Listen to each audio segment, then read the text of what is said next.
Hi everyone. It's great to see some, lots of our customers on here already, and people returning from the first webinar, and also lots of new people as well. Almost double the amount of registrations from our last webinar. So welcome, and thanks for joining us. I'm Pete Sanders, co-founder and managing director of Identifi Global. I'm delighted today to be joined by Paul Lloyd, who's the sales director and Ir35 expert from Brookson Group. We are Ir35's answer to Ant and Dec, less successful, obviously. So why are we here today? Well, in 2019, Brookson developed a study around organizations, or specifically private sector organizations, and they found that businesses were wholly unprepared for the Ir35 changes. Furthermore, 3% of contractors they survey believe that hiring businesses would take, only 3% of businesses would actually take the required action to fully implement Ir35 policies, whereas 80% of them stated that they were more likely to find a new role with other businesses who had actually put in the right changes. So we're a handful of months away from the introduction of Ir35 reforms for the private sector, and yes, it is coming into play. And we wanted to help our clients get ready and avoid any unnecessary problems. As the hiring company, it's actually your responsibility for determining whether a contractor falls within Ir35 and not the contractor as it was before.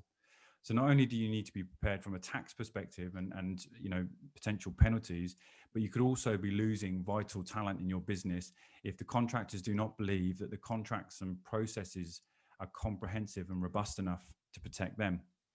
So the Ir35 reform signify quite a lot of big changes for employment tax regulations, with potentially hefty financial penalties for non-compliance. And it's vital that businesses who have not yet prepared for these regulation changes put these into place to ensure everything is in order when April comes around. So hopefully today you'll be able to be more comfortable with what's what inside Ir35 and outside Ir35 means, and what steps you need to take to accurately check a contractor's Ir35 status. As an Identifi customer, you can already be assured that you're getting the best and most current advice, enabling you to attract and retain the best talent with peace of mind in your supply chain. So just a quick view there. As you can see, hopefully you can see that it's a lot of uncertainty around the recruitment supply chain, and it is about the supply chain in total. It starts with you. So ensuring that your supply chain is compliant is part of your responsibility. So some interesting results there. Okay. Paul, welcome, and thanks for your time. I'll do a brief introduction about who we are, and get on to what everyone's here for, I guess. No problem. So what we covered today: Ir35 overview, what's changing, challenges that you're likely to face, how to prepare, and how we can help you. So about Identifi, we're market leaders in personalized career management and talent acquisition, experts in permanent contract and interim resource management recruitment solutions. We are fully Ir35 compliant, and these are our core markets that we work in. We do work in other sectors, often through recommendation and referrals, but these are our core markets. We've got three distinct brands within the group. Identifi Global, which is who we're presenting as today. We're a cybersecurity technology, business change, transformation, recruitment specialist.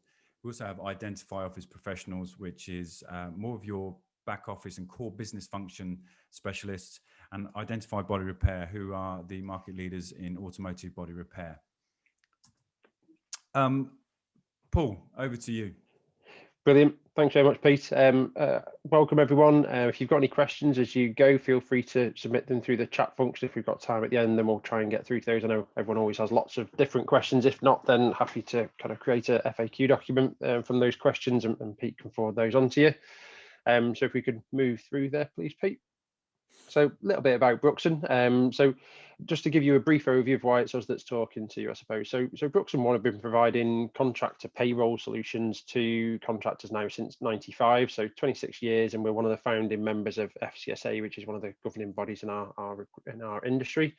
We brought the first IR35 employment status test to market back in 2000. So Pete mentioned this legislation's not something new. It's been around since 2000.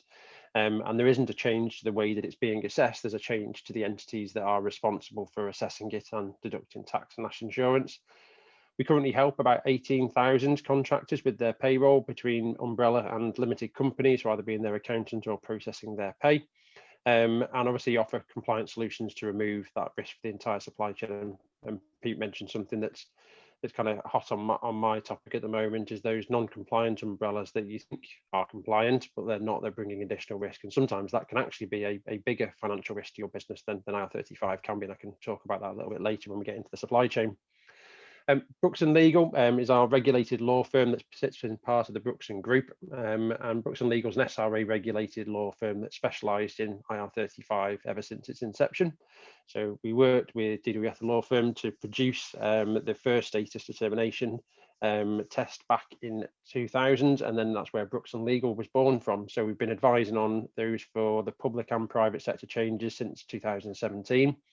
And we also advise thousands of contractors per year on their assessments and review their contracts and working practices. Where the advice we give is protected by professional indemnity insurance. So the same when you engage with any law firm, the advice that they give you, you have two bits of protection. The first is client legal privilege. So any advice that we give you around changes to working practices, changes to contracts is protected under that client legal privilege and confidentiality. The second part is that advice is then wrapped around with a £3 million professional indemnity insurance policy to make sure that we're being correct in the advice that we're giving, and you've got a right to recourse if that's not right. And our role within this process is to advise and consult and give legal advice on how to maximise the number of outside roles legitimately. There isn't a silver bullet to IR35. There isn't an easy workaround, as most of you probably know by now, but we're going to go through some of the high-level overview of IR35. On our previous webinar, we did that in a bit more detail, so we're going to do a bit of a recap on IR35 and then get into a little bit more of the detail around what does that mean to the supply chain, what are the possible payment solutions, what are the implications for contractors in terms of take-home pay. Okay, so in terms of an IR35 overview and what it is, hopefully most of you will be aware of what IR35 is. As I mentioned, it's been around since 2000 and was introduced by Hmrc to them to be able to target and take to tribunal and reclaim the tax back from what they call disguised employees. So that's contractors that are doing the same job as a BAU person, working on a contract basis and not paying the correct levels of tax according to Hmrc. So the IR35 in numbers in terms of why it was introduced. Originally, when Hmrc first introduced this, is they expected it to raise around £300 million a year in additional tax take for tax and national insurance contributions. Hmrc have been very poor at enforcing this, and part of the reason for that is that the flexible workforce has expanded massively now. There's about 5.5 million self-employed professionals in the UK, and nearly 1 million of those work through limited companies. Hmrc have struggled with the volume of those to be able to do the investigations. It takes them roughly 12 months to get someone to tribunal, and on last count, I think it was 89% they lose. So they've been really poor at enforcing the legislation, and they haven't been able to get to the levels of tax that they thought would be appropriate within that market. So the IR35 public sector changes was introduced in 2017, and Hmrc introduced those changes back then. And the reason for doing that is that they'd found it extremely hard to enforce the changes at a contractor level. So they felt that moving this up the supply chain and upscaling that risk to the client and the recruitment partners and the fee payers within the supply chain meant that there would be a higher level of compliance. It would self-police itself because you'd have to take the reasonable care to make sure you were doing those necessary checks. The public sector was announced in 2016 in the autumn statement and introduced in April 6 months later. So hirers were unprepared, and you'll have heard there was a lot of blanket bans. We saw a huge rise in non-compliance around umbrellas, where contractors have been told you've got to go PAYE. So they either look for a permanent role. There was a talent drain in the public sector where anyone with a transferable skill, so take, for example, an IT contractor working for an NHS trust, they could continue working for the NHS trust where they've been put inside of IR35 and take a reduction in take-home pay of around 30%, or they could go and take their transferable skills and work for a business in the private sector where the rules didn't apply. So I think it was very much seen as a dry run or test for the private sector, and Hmrc now have been trying to bring this over to the private sector because of that unlevel playing field between the two sectors. The non-compliance bit is something that we'll come to again, because any time there's a change in legislation, there are companies that think they can find loopholes, ways around it, and normally it results in an increase in the contractor's take-home pay, a decrease in the amount of UK tax that's paid, and eventually it gets under the spotlight of Hmrc and brings risk to the supply chain yet again. So we'll cover that again a bit later. So the key tests, I mentioned before that the rules around Ir35 are changing in terms of who's making the assessment, so who's responsible for making the assessment and who's liable for the unpaid taxes. So currently within the private sector, it is the contractor's responsibility to make that assessment. And on the 6th of April, the new regulations for Chapter 10 of Identifi come into force. And that means that these assessments now have to be done by the client. And the fee payer is then deemed to be responsible for deducting tax and national insurance. Something we'll come on to the next slide is that those terminologies around client and fee payer can move up and down the supply chain. Sorry, Peter, we just flip back one. I'll come on to that in a second. I'll up one, please, and again that one there. So just around the Ir35 and the key tests. So looking at what are the main tests for Ir35 is what goes into an assessment and what would we normally be looking for when we're doing one of those assessments. And this is an employment status test for tax. So we're not trying to prove that someone's self-employed, we're trying to prove that they're not employed. And the main test that we'd normally look at, there are 3 main tests. They're called the Trinity of Tests. So it's the control in the how much control does the end hirer have over the worker. So the how, the what, the where, and the when in terms of them completing that work. A lot of the time when we initially start doing conversations with clients or reviews for them, we found that some of these elements have been blurred over time. So because they're contractors that are on site, they feel that they can tell them what to do and where to do it, and they don't take into consideration the rules of Ir35. And that's one of the most important parts, and why we enjoy doing these types of sessions in terms of educating people, is that the way that you currently work now with contractors doesn't have to be the way you work in the future, and you can amend some of those working practices. Personal service is the second one, and always a very contentious subject around whether a contractor can supply a substitute. A lot of businesses say you can, a lot of businesses say you can't, and there are reasons around that, around security level clearance, checks that need to be done before contractors can come on site. And there are ways where the substitution is allowed, but you have to go through certain checks beforehand, and that's absolutely fine. That's things that we cover within that audit again. The last part is mutualism obligation. So is the contractor continuously obliged to continue working, and are you continuously obliged to keep giving them work? And one of the major failings that we see for this is that a contractor is recruited on a 6-month contract to come and do project A, and they finish that after 4 months. So rather than them finishing that contract, they just simply get moved to project B or project C, and they get moved from project to project, or the assignments continuously get rolled from 6 months to another 3 to another 3. And because the contractor continuously accepts those contracts, the client's continuously giving them work, then that puts that at risk of mutualism obligation. There's simple changes in processes and policies that you can make sure that you're adhering to stop that being a risk in the future. So again, by amending your working practices, the way that you're engaging with contractors, you can legitimately make sure that they're continuing to be outside of Ir35. The other factors very much around financial risk, if they're in business in their own account, and do they provide their own equipment. So very much less of an important factor. The other factors, it's mainly down to those 3 main tests. And that's what you'll need to assess as a client as of 6th of April or prior to the 6th of April. And the way that will work is that for any contractors you've got on site now and are likely to run past the 6th of April as the implementation date, then you would need to be making an assessment for a status determination statement on those workers. Also, any workers that you then look to recruit post-April, you'd also need to be able to do an assessment on those. The reason why the 3 main tests are most important, and one of the benefits of that, is that you'll need to do an assessment on the role post-April, because you won't know who the contractor is. So you won't know if they're in business in their own account or if they've provided their own equipment, because you're going to need to do the assessment prior to recruiting the contractor. So we move on to the next slide again, please, Pete.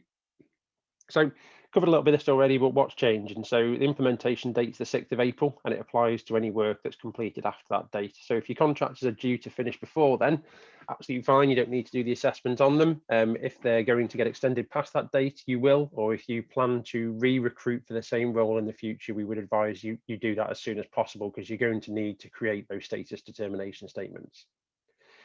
The SDS, or status determination statement, is a document or form that you should be supplying to your supply chain, so to your recruitment agencies and your limited company contractors. And that should be advising them on their employment status for tax, the detailed reasons for how that decision was made. It should be communicated to the agency and worker. And most importantly, that SDS must be prepared with reasonable care. And I'll talk about that when we come on to the next slide. One of the other slides also talks about liability flow, and it's easier to show you in a diagram, so we'll come to that, but there is a liability flow that Hmrc have built into this piece of legislation, and I'll talk you through the reasons why. There's a hirer-led challenge process, so the contractors have the right to challenge the process and your determination. You've got 45 days to respond to those challenges and need to make sure that you're going back to those contractor challenges. And one of the reasons around the SDS needing to be detailed is so you don't get a high volume of challenges coming back to that. If you produce SDSs that simply say you're inside of Ir35, the first question they're going to ask is why, what are the reasons, how have you come to this? So if you detail all of that within your SDS, you're much less likely to get any sort of kickback from your contractors. And if they do come back with a challenge, it's going to be much more pointed towards a certain area. There is a small company exemption, so this is different from the public sector. So within the public sector, obviously no companies fall into that small company, or no organisations do, so that it applies to all of the public sector. However, within the private sector, there is a small company exemption. So if your company is classified as small, you would normally have to pass 2 out of 3 tests, and those 3 tests are turnover of not more than 10.2 million. Assets or balance sheet of not more than 5.1 million, and not more than 50 employees, permanent employees, not contractors. So if you pass 2 out of those 3 tests, you will be classified as a small company and you are exempt, and the contractors would continue to be responsible for that. 2 bits of, I suppose, words of warning around that. One is that it's assessed on your group of companies. So if you've got 3 or 4 companies that fall within the same common ownership, directorship, or group of companies, it will be assessed on the group of companies, not the individual companies themselves. Secondly, is that if in future tax years you start to move out of that small company exemption and into the medium category, these rules would then start to apply from the start of the following tax year, from when you no longer become a small company. So just a couple of things to be aware of on that exemption. It's a stay of execution, not a continuous exemption. Some of the challenges that we talk to clients about and that we think that you'll be facing, pardon me, is assessing your workforce and making sure that you take reasonable care. So there's actually probably a step before that that's not on here, and something that I found most surprisingly is that a lot of clients don't know how many contractors they've got.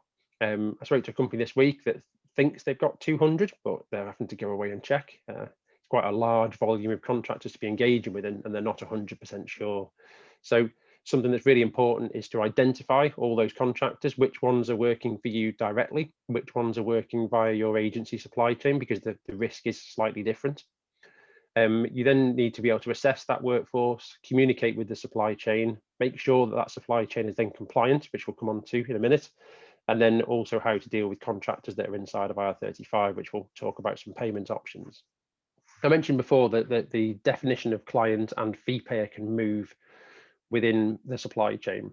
And this is something that's really important if you work there's quite a convoluted supply chain, or there's 3 or 4 different intermediaries or entities within a supply chain. And we commonly see this in kind of the IT outsourcing industry, where you might find a consultancy business that provides a contractor to another consultancy business that then bundles that up into a package of work and then supplies that to another client. So the definition of client can move within that, and making sure that you get that right is really important, because it is the client in terms of Ir35 that needs to do the assessment. So for example, a bank might go out to a IT outsourcing business and ask them to complete a IT infrastructure build for them. They go back with a piece of work or statement of work or a quote for the whole piece of work, rather than supplying a contractor on site. that would make the IT consultancy business the client on the eyes of IR35. If it was simply a time and materials placement of a contractor, and that bank asked for 6 contractors and they were placed on site, that's much more likely to be the bank that would be responsible for doing the assessment. So firstly, identify who's the client within the supply chain that needs to do the assessment. The second bit is then who's paying the worker. So fee payer is really simple. It's the intermediary that's closest to the worker becomes the fee payer. So if you're using a recruitment agency, you're paying your workers through Identifi, then Identifi are the fee payer. They're responsible for the tax and national insurance deductions. If they don't follow your SDS, they carry the liability.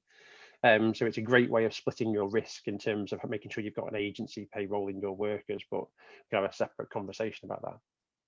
If we could move on again, please, Pete. Yeah, just there are questions coming through, and we will get to them. So please, if you do have questions, pop them in the chat or the Q&A, and we will go through them at the end and get as many answered as possible. Yeah, brilliant.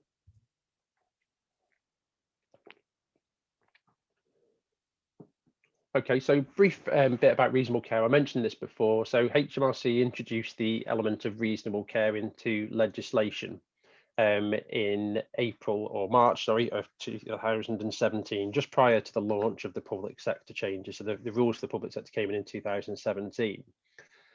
The reasonable care part was put in there as a protection element for the fee payer to make sure that the clients weren't just saying, oh, all my contractors are outside and then all the liability sits with the fee payer. So the client has to take reasonable care in the assessment. If you don't take reasonable care in the assessment, the liability passes back to you. So this is probably the most important part to consider.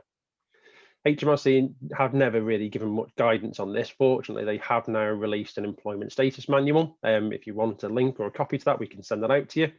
But what you need to do to take reasonable care. So seeking the advice of a qualified professional advisor indicates that reasonable care has been taken. However, if you are using something like Hmrc's CESS tool, the check employment status for tax, then inputting inaccurate information into that indicates that reasonable care has not been taken.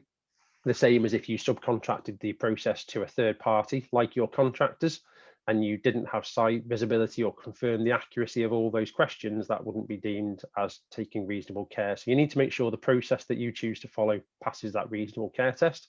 If you do, then the liability and responsibility passes to the fee payer, which means you've effectively done what you need to do. Also, when we've seen Hmrc investigating in the past in the public sector, this is the bit they look for to see whether a client's taken reasonable care. So they're asking, how many contractors did you have? How many contractors have you got now? How many are inside, outside? What did you do to take reasonable care? What processes and policies did you follow? How have you continued to take reasonable care? So have you continued assessing workers? Have you done annual spot checks, audits, that type of thing? So worthwhile having a think around what process you're going through. If you're not 100% sure on what you should be doing, or if your current process would tick that reasonable care box, then happy to give some free advice on that as well. So some people use CESS, and we run surveys probably every 3 or 6 months, and we've seen the amount of businesses looking to use CESS in those surveys reduce considerably over time. I think when it was first introduced in 2017, everyone felt that, well, this is Hmrc's tool, so this should be great. And I think over the last now nearly 4 years, it's been very heavily criticised, and Hmrc have even been seen to challenge their own tool, where in tribunals, they've challenged the determinations, and probably in the worst case, NHS Digital got fined £4.3 million, even though they'd used CESS last year. So it can be a very expensive mistake to pick the wrong tool to use. One of the main problems is about 20% of decisions can't be determined, so you'll get a cannot make a determination status back, and you're pretty much stuck again, and you need to go and get some advice on that.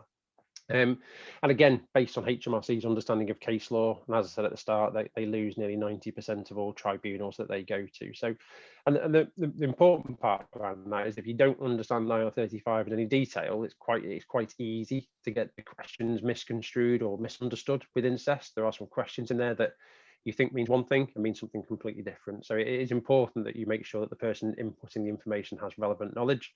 I could probably talk for about an hour on CESS, so we'll move on.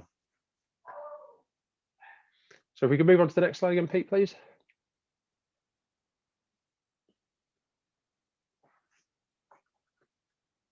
Okay, so I want to talk about some of the challenges that you're likely to face in this section.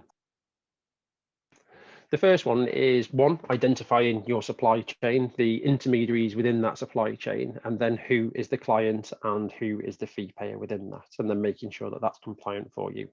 So I mentioned before that Hmrc have built a liability flow into the supply chain, and the same reason they put the reasonable care element in, that the client then, that gives the intermediaries or agencies within the supply chain some comfort that the client's taking reasonable care within their assessment, because if they haven't, the liability passes back to them. This also has been designed to stop non-compliant organizations sitting in the supply chain. So what I mean by that is that in this instance here, you can see that the clients made their determination. They passed that to intermediary 1, they passed it to intermediary 2 and to fee payer, but the fee payer hasn't passed that down to the PSC. So the liability there sits with the fee payer as it does now. If intermediary 2 didn't pass that down to the supply chain, then the liability would sit with intermediary 2 and not the fee payer. So effectively, anyone not seen to be doing their duty within the legislation will carry the liability. So if the client doesn't do that, it sits with them. Intermediary 1 doesn't pass it on, it sits with them, and so on. So making sure that each part of the supply chain is making sure that they're compliant. The second part of that, and the red arrow shows that if, for example, the fee payer is unable to pay the fine, so for example, the recruitment agency or the investigation done by Hmrc deem there to be an outstanding amount of money, and they go to the fee payer or recruitment agency to recoup that amount of money, and that fee payer now no longer exists or doesn't have the means to pay the tax bill. Hmrc then have the ability to move back up the supply chain, back to intermediary 1 or to the client. So if they're unable to collect from intermediary 1, or if there isn't an intermediary 1 or additional fee payers or intermediaries in the supply chain, they can move back up. So effectively what they've done there is they've put a transfer of debt provision within that supply chain to mean that anyone not taking due care and anyone not paying the tax bill, they can go after other parties within the supply chain. So the whole supply chain working closer together is more important than ever, I think. And clients will use multiple recruitment agencies, clients will have contractors that work for them direct.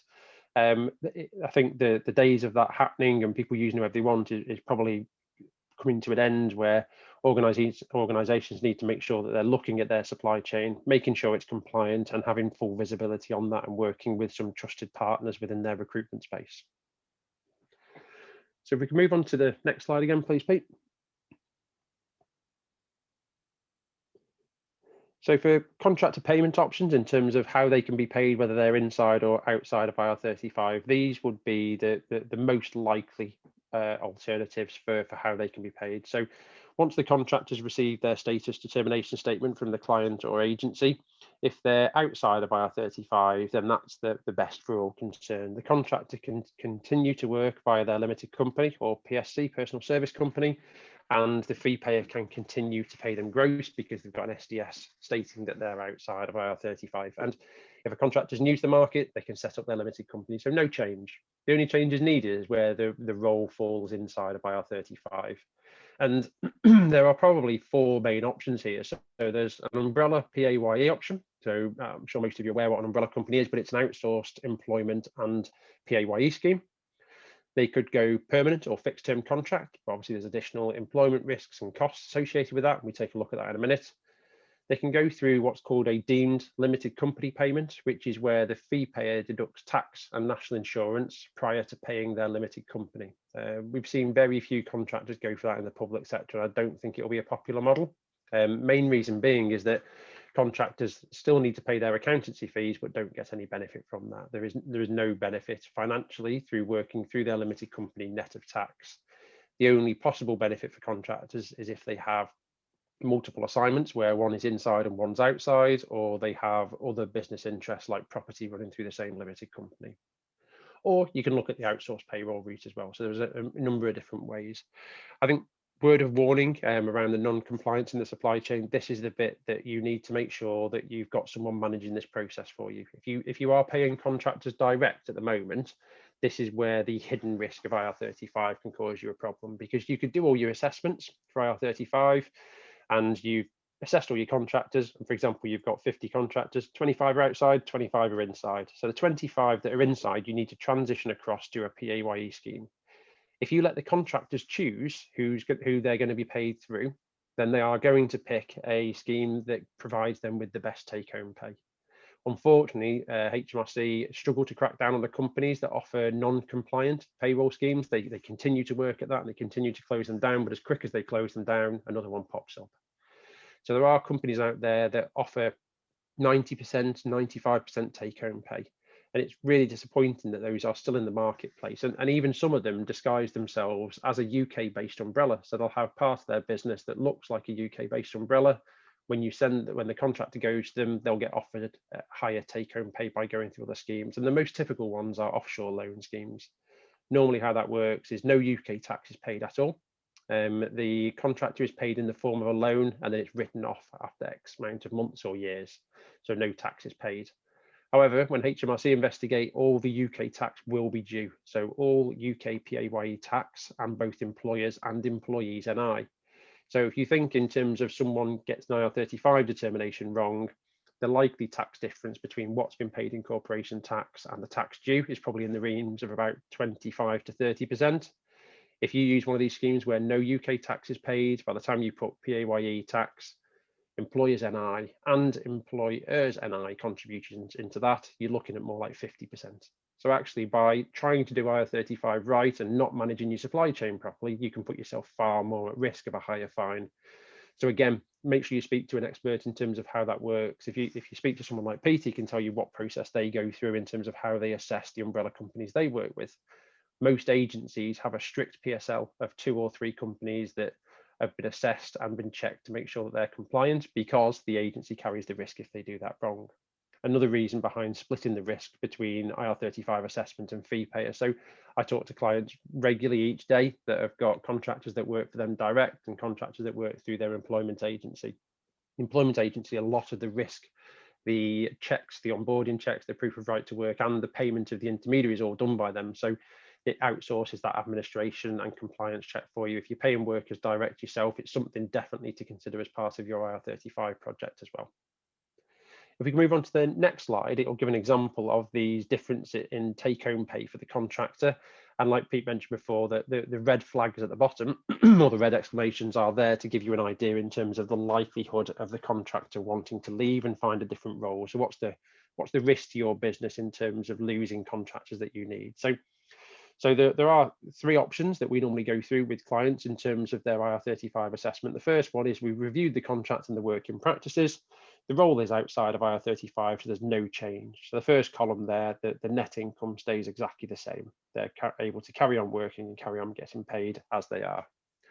The second is that we've come back and changes need to be implemented within the contract or the working practices. So any Ir35 review that you are completing, you shouldn't just be putting the information into a tool for it to give you a yes or no answer at the end of it.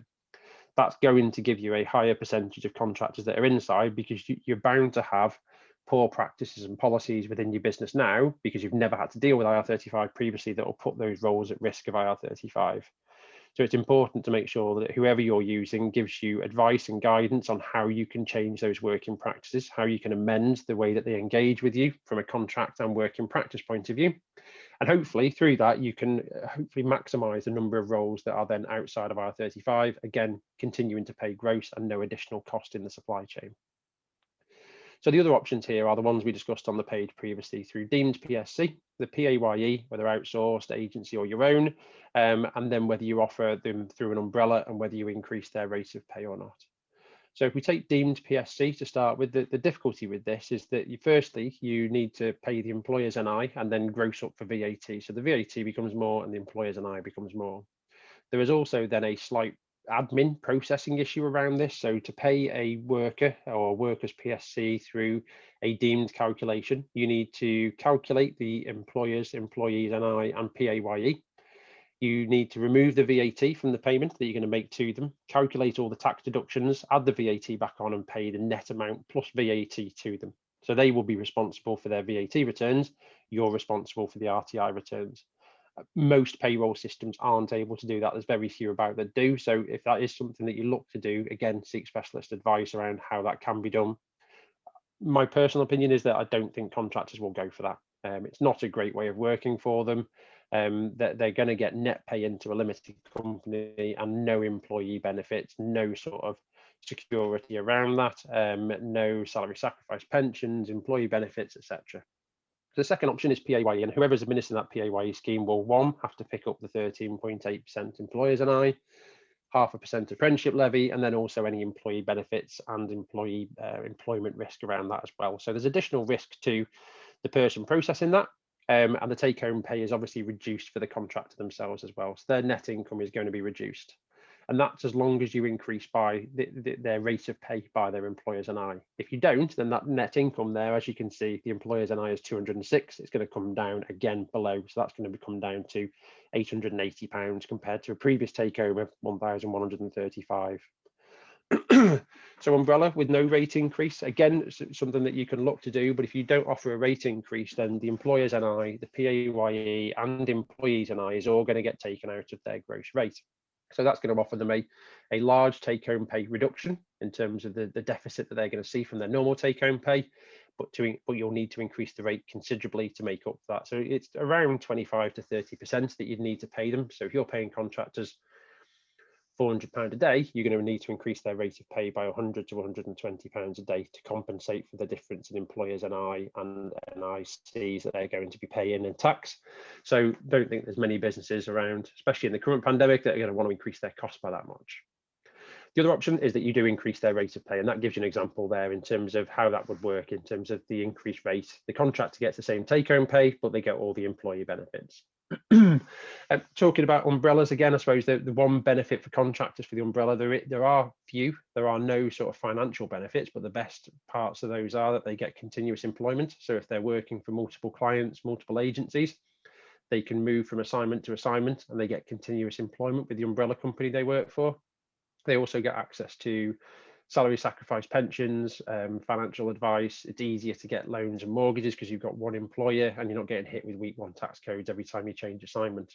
Whereas if you're working through a deemed PSC, you're going to have all those problems of week one tax code, no employment rights and difficulty in obtaining credit. So hence the reason why the umbrella solution is going to be more popular in that route. But if you've got any questions on how they work, the differences between the different ways of working, what the likelihood is of contractors picking them, then happy to discuss that in the questions section as well.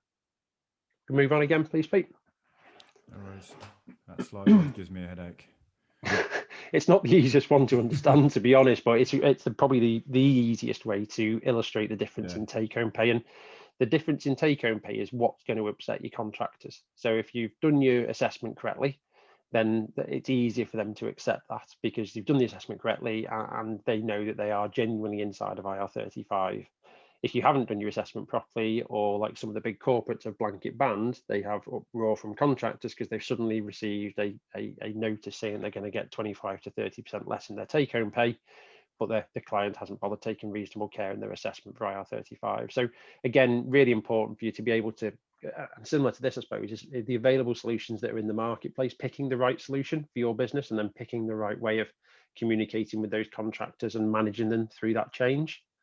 So I think there's three main types of services that you can pick in the marketplace around Ir35. So there is the traditional sort of tax consultancy firm. So one of the big four could come along and charge you quite a lot of money, I imagine, to give you advice and guidance on how you should be assessing for Ir35. They probably don't do much of the doing. So they'll do the strategy, they won't do the tactical. So they'll do the high level strategy, what you should be doing and what you should be doing in terms of putting into process policies, procedures, training for your managers, that type of stuff. But they're not going to assess all your workers. You can use a fully automated Ir35 tool, and there's quite a few on the market now. Cest is the original one, and then a number of companies now have developed their own to be able to assess the workers through an automated algorithm. The information that's input, obviously, it's like a calculator. If you put information into it, you're going to get the correct answer out of it. It's not going to amend that for you or give you advice on any of the changes around your working practices, but you will get automated instant decisions. Might not always be correct, so they come with a bit of a health warning. The third option is you pick something that's more bespoke to you, and that's something like we do and a number of other small law firms do as well, where we offer a consultancy piece to review the contractors and then give you advice on those changes in working practices. And I'm bound to say that, but I think it's up to you to make your own view on what's the best approach for you. But I think the one that will give you advice and guidance on what you need to change should add the most value to you. Automated tools can't provide advice because you are putting information into it, very similar to a calculator, like I said previously. So The last bit on that is that it's not a one-off obligation in terms of doing your assessment, that you've got to assess the workers that you've got prior to April the 6th. But post-April, you're going to need to assess for new workers or new roles that you hire for. You're also going to need to reassess your workforce on a periodic basis. Normally, we'd recommend every 6 to 12 months, you take a small sample audit and re-review them, making sure that you've continuously taken reasonable care over that time. So just making sure that you continuously re-review that as well. But happy to discuss them in any more detail in the questions again. And if we move on again, please.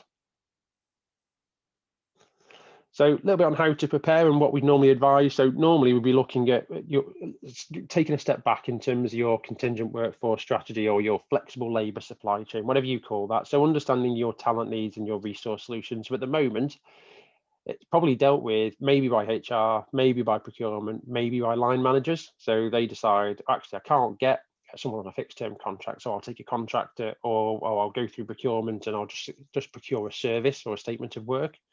So that needs to be centralized within your business. So someone needs to take control of the Ir35 project and decide how that's going to be managed. Make sure that's centrally managed, visibility of the MI and the cost and risk management, and then you can maintain reasonable care and check your ongoing Ir35 requirements on an ongoing basis. And then you can also look at that slide that Pete said gave him a headache around, you can have concerns over tax risk versus commercial risk. So if you put everyone down the route of PAYE, what's the commercial risk to your business of all them contractors not turning up for work next week and all your projects getting delayed? What's that commercial risk to your business?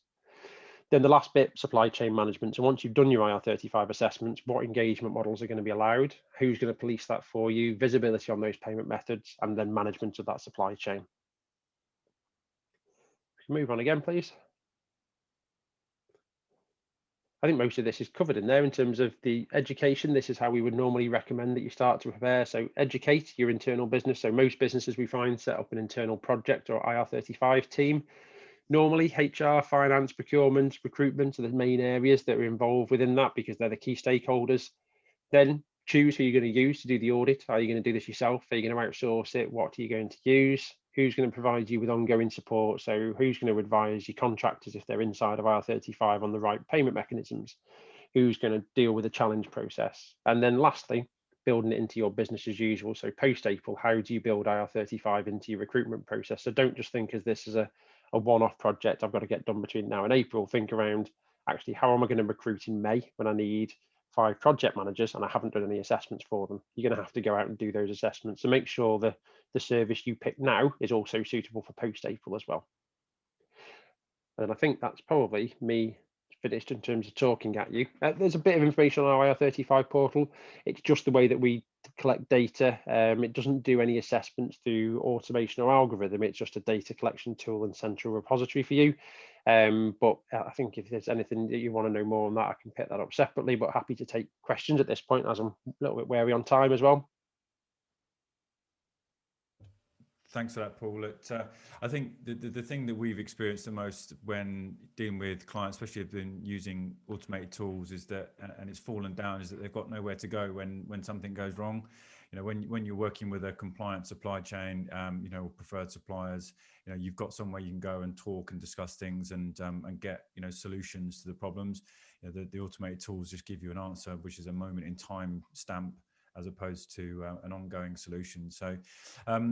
Right, we've got some questions here, so we'll try and get through these as quickly as possible. If not, we'll do a Q&A at the end, and we'll put the answers out with the recordings. And someone asked about the presentation, we'll absolutely share that, no problems at all. So so the SDS is based on intention as understood by the party driving the assessment and the intended contract, but how much of IR35 is about reality and ensuring compliance across teams engaging with contractors? Do Hmrc assess contracts in supply chain and or reality, and how do you go about this? Yeah, so can you see that question, Paul? I can, yeah. So so I think I'll probably answer the last bit first. So how do Hmrc assess that? They would look at both. So they'd look at the contract and the working practices. So, and actually they take much more credence and credibility in the working practices. So if, for example, the contract says they can substitute, there's no control, there's no mutuality of obligation, when they investigated, they found that to be not true and that the contract was contrived, they'd completely ignore the contract. So actually they take much more credibility and credence in the working practices, and they would, when they do assessments now, that's a case of them going through doing interviews and investigations around that. So like I mentioned before, this is why Hmrc have such trouble in investigating IR35. So one contractor could do 4 3-month assignments per year, and they need to investigate back 6 years. So they've suddenly got 24 different assignments to do an investigation into, 24 different contracts to review. It's very difficult for them to do that, when now they're moving this legislation to a client to say, well, I'm going to come and see if you've taken reasonable care. If you've not, then I'm then going to take a deeper look at your contract. So what we found within the public sector is the clients that go back to them to say, here's our process, here's our policies, this is how we manage IR35. They don't go any further than that, because they're happy that they're taking reasonable care. It's only where they see red flags that companies haven't taken reasonable care that they start doing further investigations. Yeah, hopefully that answers the question. Small company legislation, is this only when a small company is the end client? And does this apply if the small company sits within the supply chain, say as the fee payer? It's a good question. Yeah, it's a good question. So yes, it has to be the client that's defined as a small company. So as I mentioned, that definition of client can move in the supply chain. So for example, if a large financial organization engaged with an outsourced IT consultancy, and that outsourced IT consultancy was classified as small, then they would be exempt, as long as that service was a truly outsourced service, and again, it wasn't a contrived situation. There's been lots of talk of statement of work, consultancies, projects and deliverables getting around IR35. It doesn't get around IR35 at all. It just moves the person that's responsible for making the assessment. So, and consultancy is nothing new. There's been consultancy firms around for years that outsource a whole project. It just means that rather than client A, it is now client B that's doing the project and receiving the services of the personal service company. So some people look at it as a way round the legislation. Wherever that's done and it's contrived, Hmrc would simply ignore the contract again. If it's a contrived statement of work or outsourced service, then they would go straight for the client. So yes, can be, not the fee payer though. It does need to be the client. Relation to reasonable care. So if the SDS changes after a contractual agreement in a supply chain, will fee payers, e.g. agencies, be saddled if a contract moves from outside to inside? That's interesting. Yeah, so yes, possibly. It's probably the answer. This is going to be a grey and woolly answer here. There's no case law on this, so very difficult to answer this. But if you read the black and white legislation, if the client has taken reasonable care, then the liability passes to the agency. So if, for example, the client had done an assessment on a worker, they deemed to take reasonable care in it, let the liability sits with the recruitment agency or fee payer that pays them. So yes, possibly. However, if they'd taken reasonable care and got the assessment right, then the working practices had changed, they'd reassessed, and now the role was inside. There shouldn't be any tax liability as long as the fee payers carried on following that SDS. So effectively, they've moved the contractor from an outside position to an inside position. Yeah. So regarding umbrella companies, to enforce umbrella company engagement, do you need to do an SDS? I thought umbrella company engagement could be insisted without IR35 assessment. Is that incorrect? No, absolutely. So yeah, you don't have to produce a status determination statement or do an IR35 review for anyone that's being paid PAYE. That includes umbrella companies. You will, however, have to produce an SDS for all contractors that are currently working through you for limited company. So for example, you've got 400 contractors now all working through a limited company. You can do the assessment on them, and then once they've had that assessment done, you know how they need to be paid, whether it's inside or outside, but you're going to have to inform them on the supply chain how that's going to happen. If all 400 contractors are currently engaged via a umbrella company, then you wouldn't need to do those assessments at all, because PAYE tax is being paid. The only thing to check there is to make sure it is a UK umbrella company and that the correct levels of tax and national insurance are being deducted. I mentioned one to Pete before that I come across today where a contractor had gone to a provider that's a UK umbrella company. They've been referred to their sister company, and when the payslip came through, they'd had no UK tax or NI paid, and they just charged them a fee of £40 for processing their pay. So at the moment, that sits under the government's loan charge scheme and would go back to the contractor. If an entity within the supply chain, i.e. client or intermediary or fee payer, had facilitated that or introduced them, then they bring themselves under risk under the Criminal Finance Act. So it's important that you check your supply chain. Yeah, absolutely. Hi, is there a chance the government backs down?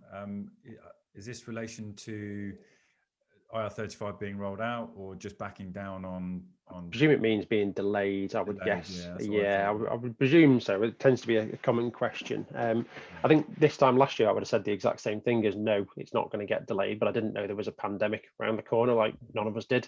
So I think the difference this year compared to last year is we're not at the start of it in terms of everyone's just gone into lockdown and been sent home, and everyone's struggling to work from home. I think most businesses now are fully working from home. We were talking to Pete prior to this session, and we were saying that actually in November we saw the highest number of posted temporary and contract jobs in the UK since before the pandemic. So we know the market's buoyant. We know businesses are getting back to some sort of virtual normality, working from home in these sort of scenarios with fake office backgrounds like mine. I wish my office looked like that. So yes, I genuinely don't think it's going to happen. We've been engaging with Hmrc quite a lot recently, and they've offered to come and do some webinars with us in the future to try and dispel some of those theories. So they're concerned that businesses aren't listening, that it's 2.5 months off and people aren't doing what they need to be doing. So they're doing their own training sessions, and then they're working with the industry to try and do some sessions as well. They've got to get some money back somehow, haven't they? Yeah, exactly. Yeah. So that, yeah, they've paid an awful lot out, and they estimate these changes will bring in around 1.3 billion per year in tax and national insurance contribution. So it's a big tax take for Hmrc. Right. So yes, we will be sending out slides. Next question: do deemed employees accrue holiday pay? No, there's no. It's exactly the same as your limited company people now. Is that you would be working through your limited company, but be getting paid net of tax, so they've got no employment rights. So it's not a very good way of working for contractors. Okay, this is potentially quite a big answer, so hopefully you'll be able to put a fine point on this. So you talk about changes in working practices being necessary, but there will be some businesses where changes may not be necessary. What would be the typical changes in working practices which Hmrc would look for? Okay, probably answer that in a few parts then. So yeah, if the working practices aren't necessary, that means that the client is fully compliant with Ir35, so they don't need to make any amendments to their working practices. There's lots of businesses we go to, and they already have good practices, policies, processes in place, and we can assess the working practices that they've got in place now. There are, on the flip side of that, more businesses that we speak to that just don't understand Ir35, and it's perfectly understandable. I think that most end clients have never dealt with Ir35 until possibly 18 months ago. And then when it got delayed in March, they thought, oh, I'll deal with that in 12 months. So it wasn't something they dealt with again. Most businesses, unless you're of a large ilk, then won't have an internal legal team, won't have an internal compliance team. So it's HR that's trying to pick this up. And with the greatest respect, HR people like to treat people the same. The whole point in Ir35 is that you need to treat people differently. So you have to treat your contractors and employees differently. So what would Hmrc be looking for is there a clear differentiator between your contractor and employed staff? So do you treat them the same? Do you give them access to the same benefits? One of the worst examples, I went to go see a client when I was still allowed out my house about 18 months ago. And when I went into the meeting, they said, we've got 400 contractors. They're definitely all inside Ir35. Okay, why do you say that? Well, they have access to the staff canteen, they get staff benefits, we do weekly one-to-ones and monthly appraisals with them.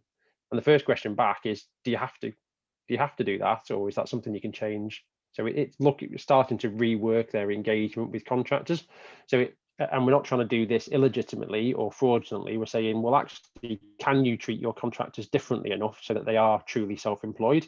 If not, then they have to be employed, and you have to find a PAYE route for them. So I think it's just making sure that you've got those policies and procedures and processes in place as a client to make sure that you're treating your contractors differently. Some of the best examples we see is even down to different coloured lanyards when they're in the office, different email address formats, and just making sure that they are completely highlighted differently, that they are not an employee. They are being differentiated in that way. So there's an awful lot that can go into that.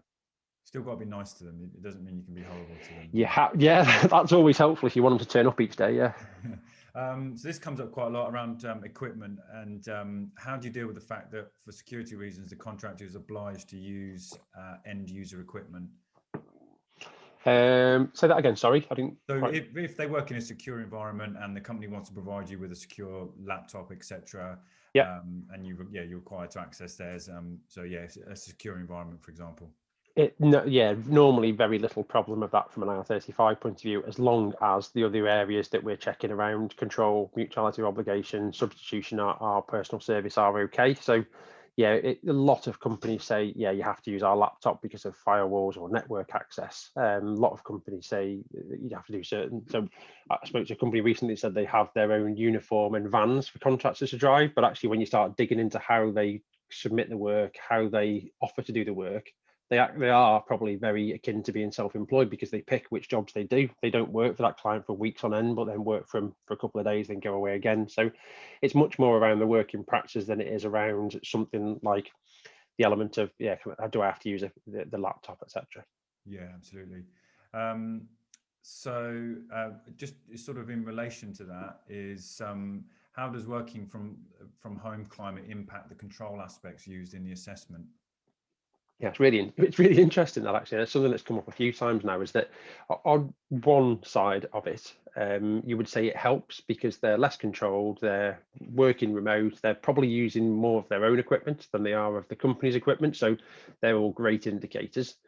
However, so are your permanent employees. So there's no differentiation between your contractor population and your employee population. So a lot of your employees will be using their own laptops, their own equipment, paying for their own electric, gas, etc. at home. So at the moment, it probably doesn't make that much of a difference. In theory, it does, because they're less controlled, but actually there's no differentiation between employee and contractor. However, when you go back to an office, or when you start working back in the office, is it likely that you'll only have your employees back in the office and your contractors from home? Much more likely. I mean, most businesses are going to adapt to a more remote working policy. So that will mean that I would imagine your employees, your kind of BAU staff, will be in the office more, your contractors will be at home more. Then it does start to make a fundamental difference then in terms of the control element. Yeah. Hopefully I'm getting through all these. Sorry if I've missed anybody. How do you defend a circumstance where the contractor challenges a decision to classify an engagement as inside Ir35 and as an otherwise employed role, simply because it's easiest solution rather than because you have assessed all of the requirements of the business and whether the role could be defined by the deliverables rather than making it for a PAYE role? Wow, that's a long question. I mean, I don't know if you can see that in the chat, Paul. It's near the bottom, but there's quite a lot in there. I mean, for an answer, I think for the person that asked that is, we'll pick up that with you separately afterwards. We'll send you a response, and we'll put that out, because it's there's a lot in there, and there's a lot of ifs, buts, and maybes. So yeah, it's probably easier if we respond to that separately, if that's okay.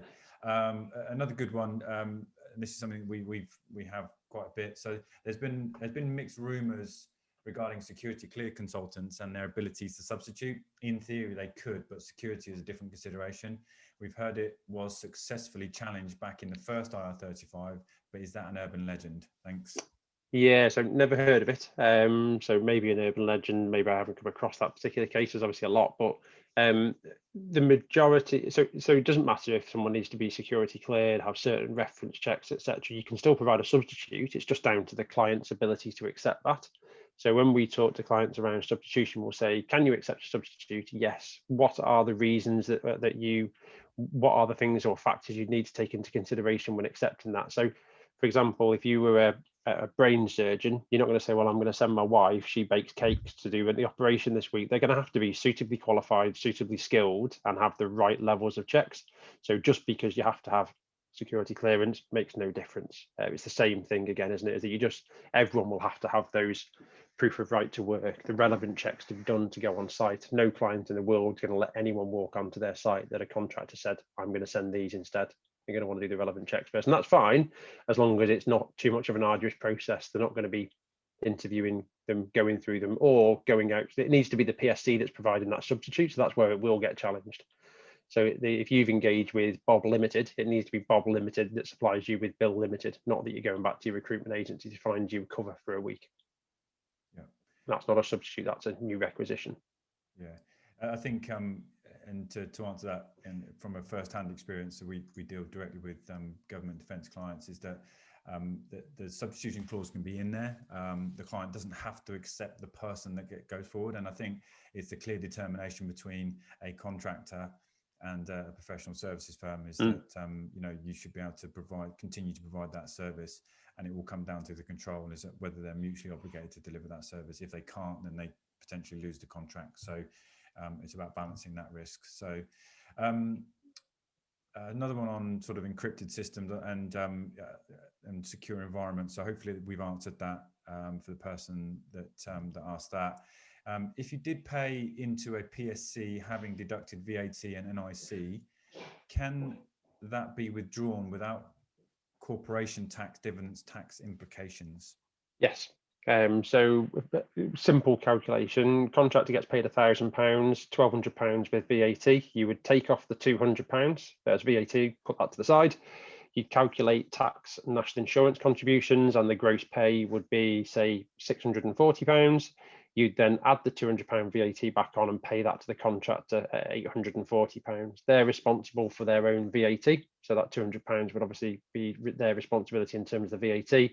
They can withdraw the other £640 from their business bank account with no other implications. So you're not paying double tax. However, they would still need to pay their accountancy fees. So that's going to be the big cost for them, where they should just be getting paid PAYE. So there's no real benefit to working that way, but they can do, so especially, definitely. Yeah. And last question, because I'm conscious of everyone's time. As the revenue loses 80% of their cases, will this affect the legislation?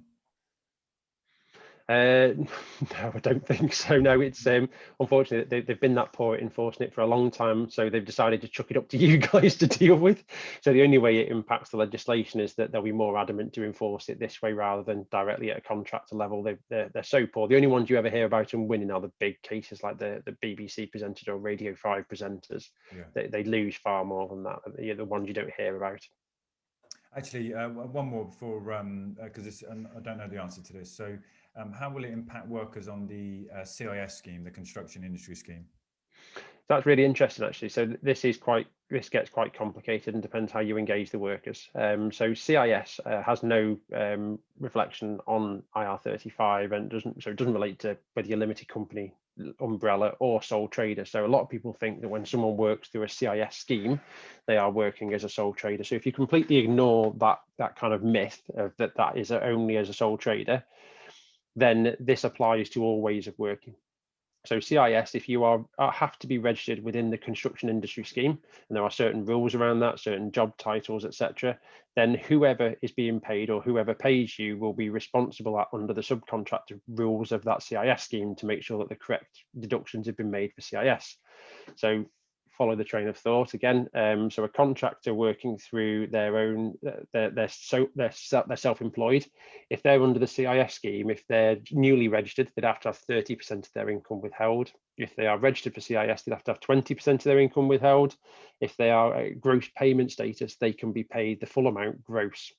It applies exactly the same to limited companies, and most people don't understand that. So firstly, you'd have to do the IR35 assessment to see whether they're allowed to work through a limited company.